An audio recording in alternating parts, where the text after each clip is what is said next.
Shalom Bapak Ibu Saudara yang dikasihi Tuhan, selamat pagi, senang bisa menyapa kita kembali di pagi hari ini.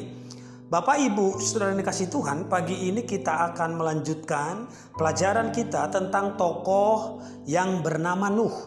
Dalam Kejadian pasal 7 ayat yang pertama dikatakan begini Bapak Ibu.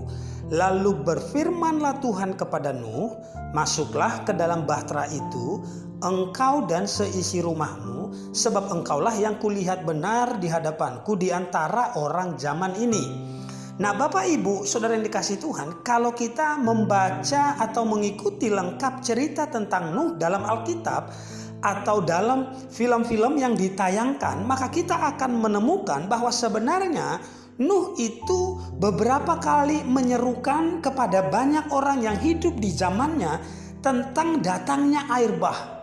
Jadi Nuh itu bersaksi kepada orang-orang yang hidup di zaman itu supaya mereka bertobat dan ikut kepada Nuh masuk ke dalam bahtera itu. Tetapi tidak satu pun dari mereka yang percaya akan perkataan Nuh, mereka semua mengabaikannya. Tetapi menarik sekali Bapak Ibu, semua orang yang tinggal di rumah Nuh percaya pada perkataan Nuh. Saya ulang Bapak Ibu, menarik sekali, meskipun di luar rumah tidak satu pun yang percaya dengan perkataan Nuh, tetapi semua orang yang tinggal di rumah Nuh itu percaya pada apa yang dikatakan Nuh, sehingga mereka ikut dalam bahteranya itu. Di luar itu tidak satu pun yang mempercayai perkataan Nuh. Nah, apa pelajarannya buat kita dari cerita ini Bapak Ibu? Nah, pelajarannya adalah mulailah bersaksi tentang Tuhan di rumah kita atau di tengah-tengah keluarga kita.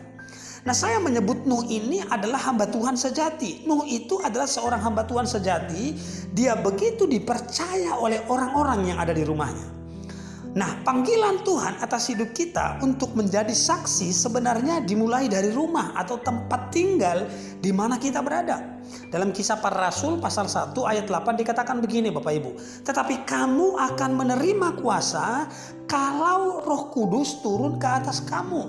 Dan kamu akan menjadi saksiku di Yerusalem dan di seluruh Yudea, di Samaria dan sampai ke ujung bumi. Alkitab sebenarnya mengajar kita kalau mau bersaksi sederhana. Bersaksilah mulai dari orang-orang terdekat kita. Misalnya keluarga kita, tetangga kita, sahabat kita, teman main kita dan lain sebagainya. Menginjil atau mendatangi suku-suku pedalaman tidak salah. Tapi jangan sampai orang-orang yang terdekat kita malah terabaikan. Atau orang-orang yang berhubungan dengan kita sama sekali belum mendengar kabar baik. Jangan sampai kita fokus untuk menginjil ke suku-suku pedalaman, suku-suku terabaikan, tapi sementara keluarga kita masih banyak yang belum mendengar Injil. Nah, pagi ini Bapak Ibu Saudara kasih tekan, belajar dari kisah Nuh ini, bersaksi buat orang-orang terdekat kita, jadi berkat buat mereka sehingga mereka pun menjadi percaya dan ikut Tuhan. Amin Bapak Ibu Saudara kasih Tuhan. Jadi mulailah bersaksi kepada orang-orang terdekat kita, teman main kita, sahabat kita, tetangga kita atau siapapun supaya mereka percaya kepada Tuhan. Amin. Demikian kebenaran firman Tuhan. Semoga memberkati kita dan God bless you.